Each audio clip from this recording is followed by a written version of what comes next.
Hello दोस्तों, जैसा कि हमने अपने पिछले लेक्चर में रोका था देवनाम प्रियदर्शी। तो जैसा कि देवनाम प्रियदर्शी सम्राट अशोक को बोला जाता है, ऐसा इसलिए बोला जाता है क्योंकि इसके जो धम्म महामात्र थे उसमें विदेशों में जा जाकर दूसरे राजाओं को, प्रजा को उसके उद्देश्यों के बारे में बताया और बताया कि ऐसा भी धरती पर एक योद्धा है जिसको देवताओं ने अपना प्रोटेक्शन दे रखा है और वो देवताओं का प्रिय राजा है। देवताओं ने उसको धरती पर आपको प्रेम देने के लिए, आपको सम्मान देने के लिए, आपकी रक्षा के लिए भेजा है। वो शक्ति का इस्तेमाल कर सकता है, प्रयोग कर सकता है, लेकिन उसने प्रेम को अपना हथियार बनाया है आपका हृदय जीतने के लिए। इसीलिए इसे देवनाम प्रियदर्शी बोला जाता है। और ये जो देवनाम प्रियदर्शी है, ये अशोक के माइनर रॉक एडिक्ट्स में मेंशन है। 3 माइनर रॉक एडिक्ट्स हैं, 2 कर्नाटका में और 1 एमपी में। जो मस्की का माइनर रॉक एडिक्ट्स है उसमें लिखा हुआ है देवनाम प्रियदर्शी अशोक। मतलब बाकी के जो एडिक्ट्स है, रॉक एडिक्ट्स है, उसमें केवल देवनाम प्रियदर्शी लिखा हुआ है। इतिहास में पहले किसी को पता नहीं था कि ये जो देवनाम प्रियदर्शी बोला गया है एक्चुअली क्या है। ये जो टाइटल है कई राजाओं ने इस्तेमाल किया है, लेकिन बाद में जब खोज हुई, मस्की में एक रॉक एडिक्ट्स मिला जिसमें लिखा हुआ है देवनाम प्रियदर्शी अशोक, तब हमें पता चला कि ये जो रॉक एडिक्ट्स हैं और जो देवनाम प्रियदर्शी टाइटल दिया गया है वो सम्राट अशोक के लिए प्रयोग किया गया है। अब हम आगे बढ़ते हैं। एडमिनिस्ट्रेशन के बारे में हो गया। जस्टिस, तो जस्टिस के बारे में जैसा मैंने आपको बताया है कि पहले क्या था, अशोक के बौद्ध धर्म या धम्म की नीति अपनाने के पहले जो दंड विधान है वो बहुत ही स्ट्रांग हुआ करता था। बाद में क्या हुआ, जब अशोक का हृदय परिवर्तन हुआ तो उसने दंड विधान को आसान कर दिया।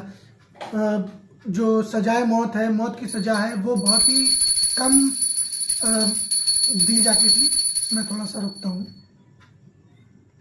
मौत की सजा बहुत कम दी जाती थी, लेकिन मौत की सजा का प्रावधान था। अशोक ने पूरी तरीके से मृत्यु दंड को खत्म नहीं किया, सजाओं को कम कर दिया। जैसे 20 साल की कैद को मान लीजिए 5 साल की कर दिया, 5 साल की 2 साल की, 2 साल की 1 महीने की कैद। इस तरीके से उसने दंड विधान को अपनाया और समाज में न्याय की व्यवस्था को बना के रखा ताकि समाज में संतुलन बना रहे।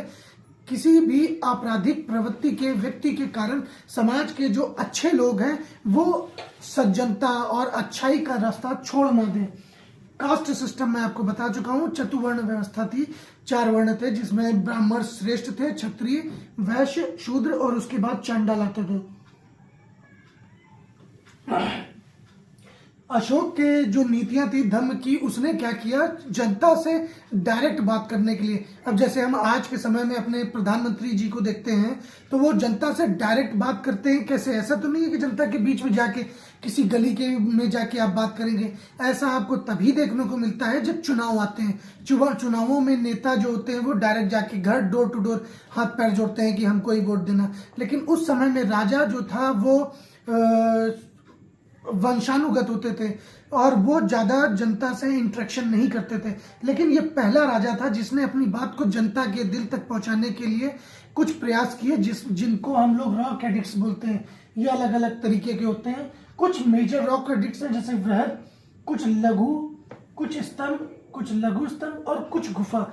जो मेजर रॉक एडिक्ट्स है, ऐसा नहीं है कि मेजर रॉक एडिक्ट्स का मतलब है कि बहुत बड़ा पत्थर है उसके ऊपर लिखवा दिया, और लघु माइनर रॉक एडिक्ट्स मतलब छोटा सा पत्थर है। नहीं, मेजर रॉक एडिक्ट्स का मतलब होता है जिसमें कोई राजा अपने मुख्य बातें, मेजर जो चीजें होती हैं, एक मिनट की, जो मेजर पॉइंट्स होते हैं, इंस्ट्रक्शंस होते हैं, उनको इंस्क्राइब करवाते हैं, उनको लिखवाते हैं। जैसे आपको कैसा जीवन जीना है, कैसे विचार रखने हैं, किसी की हत्या नहीं करनी है। जो मेजर चीजें होती हैं एक पत्थर पर लिखवा दिए जाते हैं।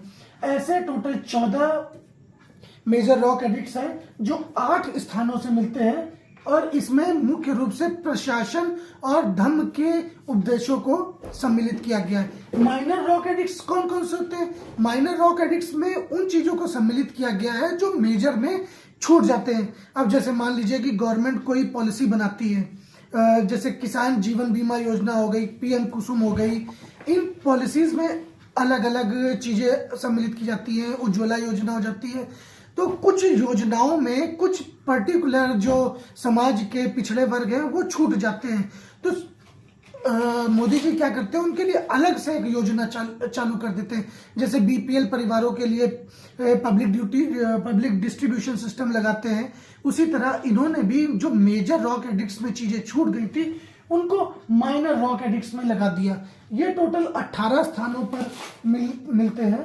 और स्तंभ मतलब एक स्तंभ लगा दिया है, और स्तंभ मतलब एक पिलर इंस्क्रिप्शन, एक गोल टाइप का पिलर बना दिया, उस पर कुछ चीजें लिख दी कि आपको जीवन में ये करना है। आप राजा का आदेश है कि आप इतना टैक्स देंगे, राजा का आदेश है कि कोई भी अपने माता पिता को दंड नहीं देगा, अपमान नहीं करेगा।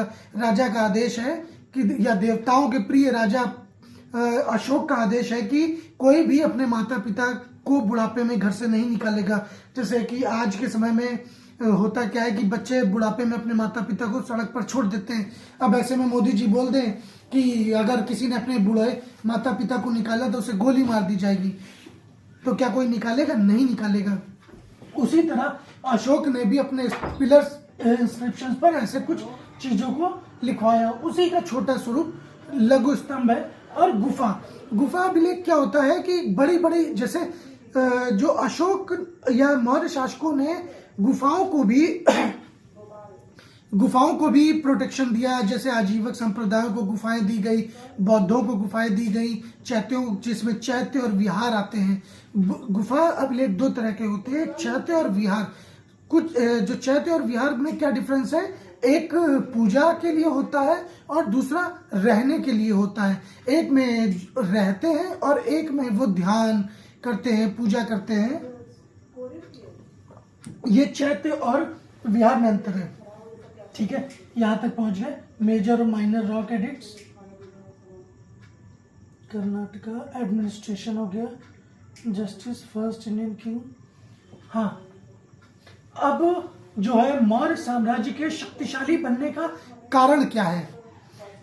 एक मिनट रुकिएगा बस।